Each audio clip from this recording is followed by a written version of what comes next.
Chapter 29 is called Filling in the Blanks, and this is a chapter in which Malala is now well enough to start hearing the story about what happened to her.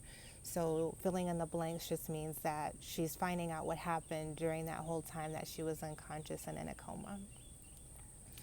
Chapter 29, reading with the permission of Scholastic Books. The next few days were spent with my parents filling me in on what happened in the 16 days between the shooting and our reunion. What I learned was this. As soon as the bus driver, Usman Baijan, realized what had happened, he drove me straight to the SWAT Central Hospital. The other girls were screaming and crying. I was laying on Moniba's lap, bleeding. My father was at a meeting for the Association of Private Schools and had just gone on stage to give a speech. When he finished and learned what had happened, he rushed off to the hospital. He found me inside, laying on a stretcher, a bandage over my eyes closed and my hair spread out. "My daughter, you are my brave daughter, my beautiful daughter," he said over and over, as if it could awaken me.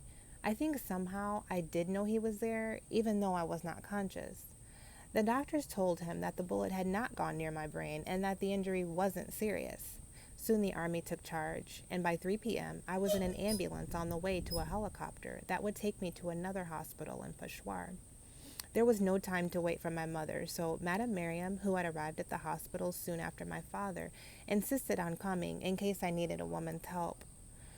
My mother had initially been told that I was shot in the foot. Then she was told that I was shot in the brain. Neighbors had flocked to our house in tears when they heard the news. "Don't cry," my mother said. "Pray." As the helicopter flew over our street, she rushed up to the roof. As she had watched it flying by, knowing I was inside, my mother took her scarf off her head, a rare gesture for a Pashtun woman, and lifted it up to the sky, holding it in both hands as if it were an offering. "God, I entrust you to protect her," she said. Poor Atal had found out about the shooting when he turned on the TV after school, and he realized that if he hadn't had a tantrum about riding on the tailboard, that he would have been on that bus too. Within hours after the shooting, Pakistani TV channels ran footage of me with prayers and poems. As this was happening, I was arriving at the combined military hospital in Peshawar, where a neurosurgeon named Colonel Junaid examined me and discovered something surprising. The bullet was still inside of me. He soon discovered that the doctors in SWAT told my father incorrect information. The bullet had, in fact, gone very close to my brain. He informed my parents that my brain was swelling and that he would need to remove part of my skull to give it space to expand. "We need to operate now to give her a chance," he said. His superiors were being told that I should be sent abroad immediately, but Colonel Junaid stuck with his decision, and it was a decision that saved my life. My mother prayed throughout the 5-hour operation. As soon as she began, she felt a calm come over her. From then on, she knew that I would be all right. But 2 days after I was shot, my condition was getting worse. My father was so convinced that I would die that he started thinking about my funeral. He tried not to think about the past and whether he had been wrong to encourage me to speak out and campaign. 2 British doctors happened to be nearby Rawalpindi, and the Army brought them in to consult. They were Dr. Fiona and Dr. Javid, and they were the next to save my life. Dr. Fiona and Dr. Javid said that if I stayed in Peshawar, I would suffer brain damage or I would die. The quality of care concerned them. They thought I was at risk for infection. Even though she was due to fly back to Birmingham, Dr. Fiona stayed on and arranged to have me airlifted to another Army hospital, this one in Rawalpindi. Security was tight at this new hospital because of the possibility of another Taliban attack. My family was kept in a military hostel near the hospital and had little access to the news to the outside world, since the hostel had no internet connection. They did not realize that my story had traveled all around the world and that people were calling for me to be sent abroad for treatment. It was only when a kindly cook from the hostel brought them some newspapers that my father found out that the whole world knew about my shooting. My parents were really consulted on what would happen to me when my condition became worse. There was no time. All decisions were being made by the Army, and Dr. Fiona insisted that I be treated overseas for the best care. Eventually, it was decided that I would go to Dr. Javid's own hospital in Birmingham, Queen Elizabeth Hospital. but I needed to be moved within 48 hours, 72 at the most. My mother and brothers had no passports or documentation, though, so the army told my father that he would have to travel alone with me. It was an impossible situation. If he left the country with me, he would be leaving his wife and sons in Rawalpindi, possibly at risk of another attack. So he made a choice. What has happened to my daughter has happened, he said. Now she is in God's hands. I must stay with the rest of my family. Dr. Javid reassured him that I would be taken care of. Isn't it a miracle that you all happened to be here when Malala was shot? My father said. It is my belief that God sends the solution first and the problem later, Dr. Javid said. My father then signed a document making Dr. Fiona my legal guardian for my trip to the UK. He was in tears as he handed over my passport. Although I don't remember it, my parents said goodbye to me at 11 p.m. on 14 October. It was the last time they saw me in Pakistan, and they wouldn't see me again for 11 more days.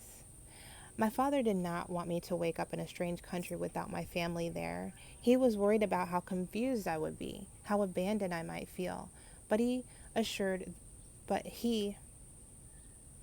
assumed their passports and visas were being processed and that they would join me in a matter of days. He had no idea that a government official delayed their departure to join me because he wanted to fly with them.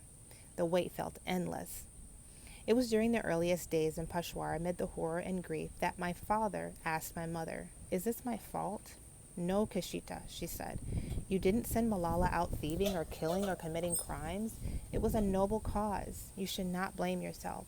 But the ones who should feel ashamed are the Taliban for shooting a child and the government for not protecting her." By that time, the Taliban issued a statement saying they shot me because my campaign was an obscenity. They said that they used 2 local Swati men who had collected information about me and my route to school and had deliberately carried out the attack near an army checkpoint so that they could show that they could strike anywhere. Their trademark was to kill by shots to the head. Shazia and Kanat were the 2 other girls who had been shot that day, and they were also recovering. Kanat's arm had been grazed by a bullet, and Shazia had been hit in the palm and left collarbone. 2 bullets, 3 wounds. I had missed so much, and yet my parents told me everything that had transpired while I was in a coma or in a windowless hospital room. It was like they were telling me a story about someone else. It felt as if these things had happened to some other girl, not me. Perhaps that's because I did not remember a thing about the shooting, not one single thing.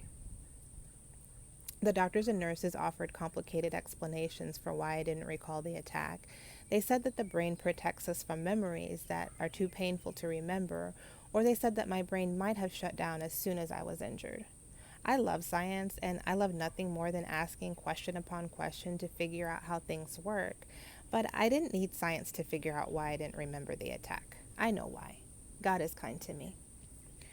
People don't understand why I say this. I suppose unless you have been close to death, you cannot understand. But death and I have been very close, and death, it seems, did not want me. Apparently, many people have tried to visit me, journalists, celebrities, and a number of politicians, but the hospital had kept them away so that I could heal in private. One day, an important minister from Pakistan came and met with my father. He said that the government had turned the country upside down to find the men who shot me. My father knew. He held his tongue because he knew it was all empty talk.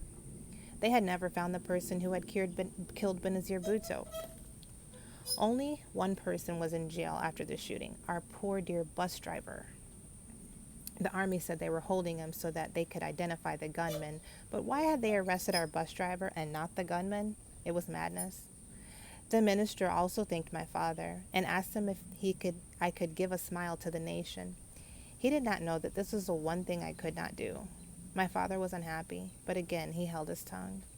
My father, who had dared to talk back to the Taliban, was learning that sometimes saying nothing speaks just as loudly.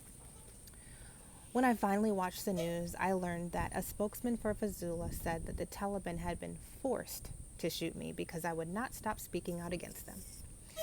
They had warned me, they told the press, but I wouldn't stop. My other crimes, I spoke for education and peace. In their terms, I was speaking for Western education, which was against Islam, in their opinion. The Taliban would try again to kill me, Fazula said. Let this be a lesson. It was a lesson indeed. My mother was right when she quoted from the Holy Quran, falsehood has to die. She told me all those years ago when I was considering doing the blog for the BBC, and the truth has to come forward. Truth will always triumph over falsehood. This is the true Islamic belief that had guided us on our journey. The Taliban shot me to try to silence me. Instead, the whole world was listening to my message now.